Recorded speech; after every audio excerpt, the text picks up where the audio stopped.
मैं सुरजन सिंह डॉक्टर दिनपाल सरस्वती विद्या मंदिर inter college पिलारी के एजुकेशनल यूट्यूब चैनल में आप सभी का स्वागत करता हूं। और आज की ऑनलाइन वीडियो में हम पढ़ाने वाले हैं रूल्स ऑफ एक्टिव पैसिव। देखिए, एक्टिव पैसिव बहुत ही वैसे तो आसान होता है, अगर बच्चे को रूल आए ना तो एक्टिव पैसिव इतना सिंपल होता है कि इसको बनाना बहुत ही आसान होता है। लेकिन यदि हमें रूल ना आए तो एक्टिव पैसिव बनाना हमें बहुत ही मुश्किल होता है। तो आइए आज जानिए एक्टिव पैसिव के रूल जानते हैं, और आज की इस वीडियो के माध्यम से आपके लिए बहुत ही सरल हो जाएगा एक्टिव से पैसिव बनाना। तो आइए सबसे पहले चलते हैं एक्टिव पैसिव के रूल से। Rules of active passive. देखिए, ये वीडियो किसी पर्सनल क्लास के लिए नहीं है, ये वीडियो क्लास 6 से लेकर 12 तक के स्टूडेंट्स इस वीडियो को देखकर फ़ायदा उठा सकते हैं, किसी एक प्रॉपर क्लास के लिए वीडियो नहीं है। तो एक्टिव, सबसे पहले हम एक्टिव पैसिव बनाते हैं, और अधिकांश हमारे सामने आता है एक्टिव। क्लास 6 से लेकर 12 तक के स्टूडेंट को ये पता नहीं होता कि एक्टिव होता क्या है, व्हाट इज एक्टिव।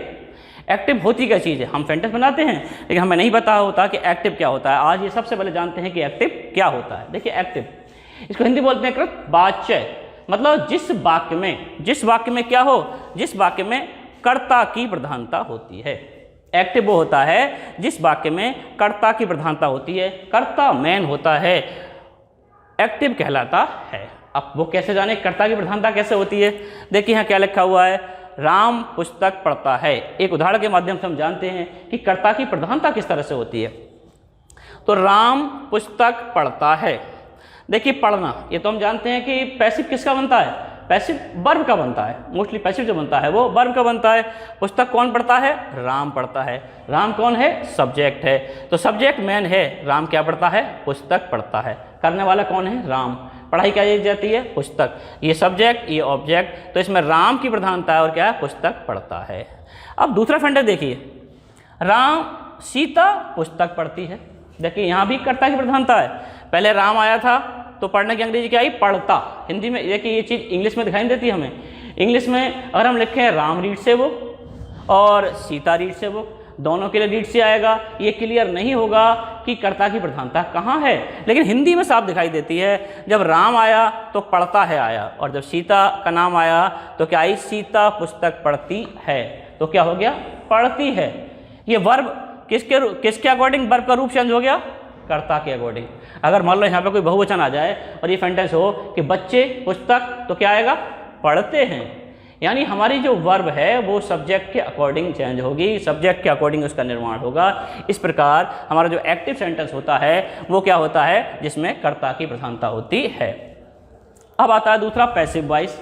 देखिए, पैसिव में क्या होता है, पैसिव होता है कर्मवाच्य। इसमें किसकी प्रधानता होती है, इसमें कर्म की प्रधानता होती है। मतलब जिस वाक्य में किसकी प्रधानता हो, जिस वाक्य में कर्म की प्रधानता हो, पैसिव कहलाता है। पहले देख लिया आपने एक्टिव, अब पैसिव देखते हैं। जिस वाक्य में कर्म की प्रधानता हो, पैसिव कहलाता है।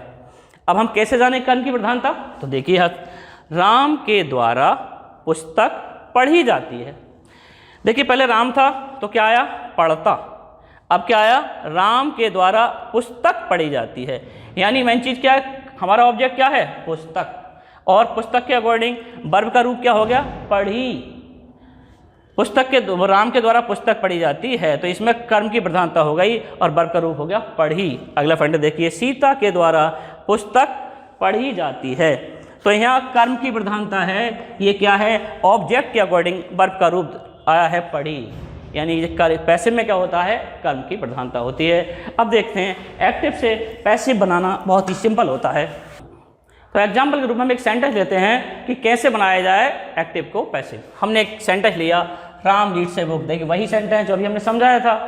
तो राम रीड से बुक, इसमें क्या है, राम क्या है हमारा, सब्जेक्ट। राम क्या है, सब्जेक्ट, और रीड्स क्या है, वर्ब, और ये बुक क्या है, ऑब्जेक्ट। देखिए ये हमारा सेंटेंस क्या है, ये हमारा एक्टिव सेंटेंस।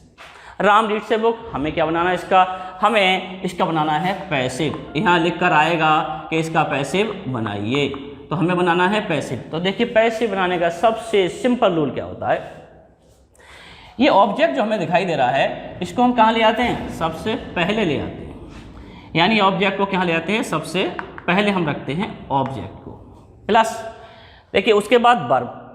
एक्टिव सेंटेंस में जो वर्ब का रूप होता है वो टेंस के अकॉर्डिंग होता है, लेकिन पैसिव रूप सेंटेंस में जो वर्ब का रूप होता है वो हमेशा कौन सी फॉर्म आती है वर्ब की, पैसिव बनाते समय हमेशा वर्ब की थर्ड फॉर्म ही आती है। तो यहाँ मानिए ये आएगी वर्ब की थर्ड फॉर्म प्लस यहाँ पे देखिए हमारा जो सब्जेक्ट है वो क्या पहुँच जाएगा, यहाँ पहुँच जाएगा, यानी कि ये इसका यहाँ पर आ जाएगा। अब ये बात तो ठीक है, हमारा ए बुक ऑब्जेक्ट उठकर यहाँ पर आ गया, वर्ब की थर्ड फॉर्म वही रही, उसके बाद जो राम सब्जेक्ट था वो वहाँ पहुँच गया। लेकिन एक गलती हो रही है, क्या ऑब्जेक्ट सबसे पहले आता है? नहीं। क्या सबसे बाद में सब्जेक्ट आता है? नहीं। तो हम क्या करेंगे, ये जो ऑब्जेक्ट हमारा उठ के यहाँ पर आया है इसको लिखेंगे हम न्यू सब्जेक्ट। इसको हम ऑब्जेक्ट ना लिखकर इसको लिखेंगे यहाँ पर न्यू सब्जेक्ट। न्यू सब्जेक्ट हमने क्यों लिखा? क्योंकि पहले सब्जेक्ट क्या था हमारा? राम, और अब क्या आ गया? A book. तो क्या हो गया? New subject. उसके पश्चात पैसिव बनाने के लिए क्या करना पड़ता है? टेंस के अकॉर्डिंग लगानी पड़ती है हमें हेल्पिंग वर्ब, यानी प्रत्येक टेंस की जो हेल्पिंग वर्ब होती है पैसिव में वो क्या होती है? डिफरेंट होती है। टेंस के अकॉर्डिंग हम लगाते हैं हेल्पिंग वर्ब। प्लस क्या चीज़ आती है? प्लस आती है वर्ब की थर्ड फॉर्म, जो हमने अभी लिखी थी, वर्ब की थर्ड फॉर्म। और ये जो सब्जेक्ट है, क्योंकि क्या हो जाता है इसमें सब्जेक्ट का ऑब्जेक्ट हो जाता है, तो ये यहाँ पर ऑब्जेक्ट आएगा, राम जो आएगा यहाँ पर ऑब्जेक्ट के रूप में आएगा। और इससे पहले क्या लिखा आएगा? बाई। तो इस प्रकार हमारा जो पैसिव का स्ट्रक्चर बना वो क्या बना? न्यू सब्जेक्ट, पुराने किसको उठाया? ऑब्जेक्ट को उठाया और यहाँ पर ला दिया हमने सब्जेक्ट के रूप में, प्लस हेल्पिंग वर्ब लगाई टेंस के अकॉर्डिंग। वर्ब की थर्ड फॉर्म हमेशा पैसिव में आती है, और ये हो गया न्यू ऑब्जेक्ट से पहले बाई का प्रयोग। यहाँ भी इसे हम लिखते हैं न्यू ऑब्जेक्ट, इसको हम ऑब्जेक्ट ना लिखकर इसको भी लिखते हैं न्यू ऑब्जेक्ट, यानी पुराना ऑब्जेक्ट हमारा चेंज हो चुका है। अब ऊपर वाला सेंटेंस लेते हैं, राम रीड से बुक का कैसे बनाना है, किस तरह बनाएंगे? न्यू ऑब्जेक्ट क्या आया? A book. Helping verb present indefinite में कौन सी लगती है? Is am are, a book. Verb की थर्ड फॉर्म क्या होती है? रीड। देखिए वर्ब की first form read, second form read, और थर्ड फॉर्म क्या होती है? रीड। तो वर्ब की थर्ड फॉर्म यही रीड ही होती है। तो a book is read by Ram. तो इस तरह क्या बन गया हमारा? ये इस तरह हमारा एक्टिव से पैसिव बन गया। लेकिन केवल इसी स्ट्रक्चर के अकॉर्डिंग हम पैसिव नहीं बना सकते। पैसिव को जानने के लिए हमें पहले सही तरीके से पैसिव के रूल जानने होंगे। तो पहले हम सही रूप से जानते हैं पैसिव के रूल। तो आइए अब विस्तार पूर्वक जानते हैं पैसिव के रूल। देखिए पैसिव के रूल हमें पता होंगे तभी हम अच्छी तरह से पैसिव बना सकते हैं। तो रूल नंबर 1 स्टार्ट होता है हमारा क्या? देखिए पैसिव के लिए सबसे पहला रूल क्या होता है? दिए गए सेंटेंस के, मतलब जो भी सेंटेंस हमारे सामने दिया होता है तो दिए गए सेंटेंस के ऑब्जेक्ट को सब्जेक्ट बनाया जाता है। जो सेंटेंस दे रखा हो, सबसे पहले हमें अभी समझाया था उस स्ट्रक्चर के माध्यम से, तो दिए गए सेंटेंस के ऑब्जेक्ट को, या जो ऑब्जेक्ट जो सबसे लास्ट में होता है उसे कहाँ लेके जाते हैं? सब्जेक्ट के रूप में लेके जाते हैं, सब्जेक्ट बनाया जाता है तथा सब्जेक्ट को ऑब्जेक्ट बनाया जाता है। ये रूल अभी आपने एक छोटे से स्ट्रक्चर के माध्यम समझा था कि हमने बुक को क्या बना दिया था? सब्जेक्ट, और राम को क्या बना दिया था? ऑब्जेक्ट। तो सेंटेंस के ऑब्जेक्ट को सब्जेक्ट तथा सब्जेक्ट को ऑब्जेक्ट बनाया जाता है। नंबर 2, रूल नंबर 2 क्या होता है?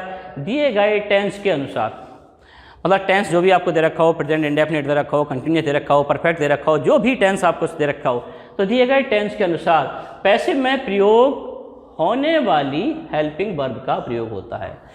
असल में टेंस की जो हेल्पिंग वर्ब होती हैं वो अलग होती हैं और पैसिव की हेल्पिंग वर्ब अलग होती हैं। तो हमें क्या करना है? हमें पैसिव की हेल्पिंग वर्ब भी याद करनी है। वो अभी समझाएंगे कि पैसिव में प्रयोग होने वाली हेल्पिंग वर्ब कौन सी होती हैं, लेकिन पहले आप इसको देखिए कि दिए गए टेंस के अनुसार पैसिव में प्रयोग होने वाली हेल्पिंग वर्ब का प्रयोग होता है। नंबर 3 रूल हमें क्या याद करना है? पैसिव बनाते समय हमेशा वर्ब की थर्ड फॉर्म का प्रयोग होता है। देखिए आप रट लीजिए, बहुत सिंपल है, केवल आपको वर्ब की थर्ड फॉर्म याद करनी है। पैसिव बनाते समय हमेशा वर्ब की थर्ड फॉर्म का प्रयोग होता है। और रूल नंबर 4 आता है हमारा, न्यू ऑब्जेक्ट से पहले बाई का प्रयोग होता है। यानी जैसे ही हम नया ऑब्जेक्ट लगाएंगे उससे पहले किसका प्रयोग होता है? बाई का प्रयोग होता है। इस प्रकार ये चारों रूल यदि आप अच्छी तरह से याद कर लेते हो तो इसका मतलब आपके लिए पैसिव बनाना बहुत आसान। बस आपको अब करना क्या है? आपको केवल पैसिव में प्रयोग होने वाली हेल्पिंग वर्ब के बारे में और जानना है। ठीक, आइए जानते हैं पैसिव की हेल्पिंग वर्ब के। ठीक है, तो जानते हैं कि विभिन्न टेंस में पैसिव बनाते समय कौन कौन सी हेल्पिंग वर्ब का प्रयोग होता है। देखिए सबसे नंबर 1 पर आता है हमारा प्रेजेंट इंडेफिनिट टेंस। हम सबसे पहले लेते हैं प्रेजेंट इंडेफिनिट टेंस को और देखते हैं कि प्रेजेंट इंडेफिनिट टेंस का पैसिव बनाते समय हम कौन सी हेल्पिंग वर्ब का प्रयोग करते हैं। तो देखिए प्रेजेंट इंडेफिनिट टेंस का पैसिव बनाते समय हम किसका प्रयोग करते हैं, हेल्पिंग वर्ब इज ये हमको बताइए कि वर्ब की हमेशा थर्ड फॉर्म आती है। दूसरा टेंस लेते हैं हम पास्ट इंडेफिनिट टेंस। हमने प्रेजेंट इंडेफिनिट के बाद टेंस लिया पास्ट इंडेफिनिट और जानते हैं कि पास्ट इंडेफिनिट टेंस में पैसिव बनाते समय वर्ब की कौन सी फॉर्म का प्रयोग होता है। तो देखिए पास्ट इंडेफिनिट टेंस में पैसिव बनाते समय वर्ब की बाज वर्ब का प्रयोग होता है, बाज वर्ब का प्रयोग होता है। और नंबर तीसरा आता है फ्यूचर इंडेफिनिट बरोबर। हाँ जी, तो अब तीसरा टेंस हमारा क्या आता है, तीसरा टेंस आता है हमारा फ्यूचर इंडेफिनिट टेंस। जानते हैं कि फ्यूचर इंडेफिनिट टेंस की पैसिव बनाते समय जो हमारी हेल्पिंग वर्ब होती है वो क्या होती है, फ्यूचर इंडेफिनिट टेंस। जब हम फ्यूचर इंडेफिनिट टेंस का पैसिव बनाते हैं तो हमारी हेल्पिंग वर्ब होती है will, shall plus be. Future indefinite tense का पैसिव बनाते समय विल, शैल प्लस बी यानी will be, shall be plus verb की थर्ड फॉर्म का प्रयोग होता है। और नंबर 4 हम लेते हैं present continuous tense. Present continuous tense, अब देखते हैं कि प्रेजेंट कंटिन्यूअस टेंस का पैसिव बनाते समय कौन सी हेल्पिंग वर्ब का प्रयोग होता है। तो प्रेजेंट कंटिन्यूअस टेंस का पैसिव बनाते समय हमारी हेल्पिंग वर्ब लगती है इजएमआर प्लस बीइंग। देखिए टेंस में क्या आता है, इजएमआर, लेकिन जब पैसिव बनेगी तो इजएमआर प्लस बीइंग का प्रयोग भी होगा। आगे लिखते हैं पास्ट कंटिन्यूअस टेंस। अब देखते हैं कि पास्ट कंटिन्यूअस टेंस का पैसिव बनाते समय कौन सी हेल्पिंग वर्ब का यूज करते हैं हम। देखिए ध्यान रखना, ये हेल्पिंग वर्ब हमें सभी याद करनी है पैसिव बनाने के लिए। तो जब हम पास्ट कंटिन्यूअस टेंस का पैसिव बनाएंगे तो हम हेल्पिंग वर्ब का यूज करेंगे बाज वर्ब प्लस बीइंग। इस हेल्पिंग वर्ब के माध्यम से हमारा क्या बन जाएगा, पास्ट कंटिन्यूअस टेंस। और अगला टेंस लिखते हैं हम पास्ट कंटिन्यूअस टेंस के बाद, बच्चे ध्यान दें, असल में फ्यूचर कंटिन्यूअस टेंस की पैसिव नहीं बनती है। प्रत्येक बुक में ये क्लियर है कि फ्यूचर कंटिन्यूअस टेंस की पैसिव नहीं बनती है। फ्यूचर कंटिन्यूअस टेंस की पैसिव क्यों नहीं बनती है ये बताएंगे आपको अगली वीडियो में। और अब देखते हैं 6 नंबर टेंस आता है हमारा प्रेजेंट परफेक्ट। हमने क्या कट कर दिया, हमने फ्यूचर कंटिन्यूअस को कट कर दिया, तो छठा सेंटेंस आएगा प्रेजेंट परफेक्ट टेंस। अब हमें ये देखना है कि प्रेजेंट परफेक्ट टेंस का पैसिव बनाते समय कौन सी हेल्पिंग वर्ब का प्रयोग होता है। प्रेजेंट परफेक्ट टेंस का पैसिव बनाते समय हमारी हेल्पिंग वर्ब लगती है हैज, हैव प्लस वीन। इसमें वीन का प्रयोग होता है, वीन का। हैज अब तो टेंस में आती है लेकिन प्रयोग होता है हैज बीन और हैव बीन का। अगला सेंटेंस आता है हमारा past perfect tense. Past perfect tense, और पास्ट परफेक्ट टेंस का पैसिव बनाते समय जो हेल्पिंग वर्ब का यूज होता है वो होती है हैड, वीन। और जब हम बनाते हैं फ्यूचर परफेक्ट टेंस का पैसिव तो कौन सी हेल्पिंग वर्ब का प्रयोग करते हैं ये जानते हैं, फ्यूचर परफेक्ट टेंस। तो फ्यूचर परफेक्ट टेंस का पैसिव बनाते समय हम प्रयोग करते हैं विल, हैव बीन और shall have been. Will have been और शैल हैव बीन क्यों आती हैं, क्योंकि आप सभी जानते हैं कि आई बी के साथ हमेशा शैल का प्रयोग होता है, अदर सब्जेक्ट के साथ विल का प्रयोग होता है। तो विल हैव बीन और शैल हैव बीन स्ट्रक्चर हम ऊपर लिखवा चुके हैं, सारे रूल लिखवा चुके हैं। अब हम स्टार्ट करते हैं एक एग्जाम्पल के माध्यम से पैसिव बनाना कि किस प्रकार हम किसी भी एक टेंस को लेकर, किसी भी एक टेंस के सेंटेंस को लेकर हम पैसिव बनाएंगे। और यहाँ पर मैं प्रयास करता हूँ कि एक ही सेंटेंस को सारे सेंटेंस में घुमाकर हम पैसे बनाते हैं। हमने एग्जाम्पल के रूप में एक सेंटेंस लिया, राम राइट्स ए लेटर। देखिए इस सेंटेंस का हमें पैसे बनाना है, राम राइट्स ए लेटर। अब सबसे पहले हमें ये देखना है कि टेंस कौन सा है। सबसे पहले हमें क्या देखना है कि टेंस कौन सा है। राइट्स वर्ब की फर्स्ट फॉर्म में एस लगा हुआ है, इसका मतलब हमारा प्रेजेंट इंडेफिनिट टेंस है। अब हमें ये सोचना है कि प्रेजेंट इंडेफिनिट टेंस का पैसे बनाते समय कौन सी हेल्पिंग वर्ब का यूज होता है। तो हमें पता है, हम अभी लिख चुके पढ़ चुके हैं, इज एम आर। अब करना क्या है, उठाइए किसको उठाइए, ऑब्जेक्ट को उठाइए, ए लेटर। हमने किसको उठाया, ऑब्जेक्ट को उठाया, प्लस क्या किया, helping verb. A letter is new subject आ गया प्लस हेल्पिंग वर्ब, प्लस क्या आएगी, a letter is written, a letter is written by Ram. हमने यही स्ट्रक्चर लिखा था शुरू में कि हम क्या करते हैं, ऑब्जेक्ट को उठाकर न्यू सब्जेक्ट बनाते हैं, हेल्पिंग वर्ब का प्रयोग करते हैं, वर्ब की थर्ड फॉर्म लगाते हैं और न्यू ऑब्जेक्ट से पहले बाई का प्रयोग करते हैं। तो हमारे राम राइट्स ए लेटर के वैसे बन गया, a letter is written by Ram. इस राम राइट्स को ही हम दूसरे टेंस में चेंज करते हैं, ये टेंस है प्रेजेंट इंडेफिनिट। अब लेते हैं पास्ट इंडेफिनिट। तो देखिए, अब सबसे पहले हमें ये देखना है कि राम राइट्स ए लेटर का पास्ट इंडेफिनिट कैसे बनेगा। तो देखिए, राम राइट्स ए लेटर का जब हम पास्ट इंडेफिनिट बनाएंगे तो हो जाएगा राम रोट ए लेटर। अब हमें इसका कैसे बनाना है, वही काम करना है। किसको उठाना है, सबसे पहले ए लेटर को उठाना है। अब क्या सोचना है, ये सोचना है कि पास्ट इंडेफिनिट टेंस का पैसे बनाते समय हेल्पिंग वर्ब क्या लगती है, क्या लगती है, वाज। तो a letter was written, verb की थर्ड फॉर्म और बाई राम। तो ये हमारे पास्ट इंडेफिनिट का पैसे बन गया। बहुत सिंपल है ना। अब देखें तीसरा सेंटेंस। सेंटेंस क्या नाम है, फ्यूचर इंडेफिनिट। तो हम कैसे लिखेंगे इसी टेंस को, राम राइट्स ए लेटर का फ्यूचर इंडेफिनिट कैसे लिखा जाएगा, Ram will write a letter, Ram will write a letter, Ram एक पत्र लिखेगा। अब इसका पैसे फिर वही उठाना है, क्या, ऑब्जेक्ट को बनाइए subject a letter. Helping verb हमें याद है क्या, विल बी शैल बी। ये तो a letter will be written, a letter will be written by Ram. हमने बड़ी आसानी से फ्यूचर इंडेफिनिट टेंस का पैसे भी बना दिया। और हम बनाते हैं प्रेजेंट कंटिन्यूअस टेंस का पैसे, और देखते हैं क्या हम प्रेजेंट कंटिन्यूअस टेंस का पैसे भी इतनी आसानी से बना सकते हैं। हाँ बिल्कुल बना सकते हैं। Ram is writing a letter. Hindi क्या हो गई, राम पत्र लिख रहा है। तो अब इसका पैसिव कैसे बनेगा, अ लेटर। अब हमें याद करनी है प्रेजेंट कंटिन्यूअस टेंस में प्रयोग होने वाली हेल्पिंग वर्ब क्या आती है, is being, am being, are being. तो letter is being written by Ram. एक पत्र लिखा जा रहा है किसके द्वारा, राम के द्वारा। अगला सेंटेंस लेते हैं पास्ट कंटिन्यूअस। तो Ram was writing a letter,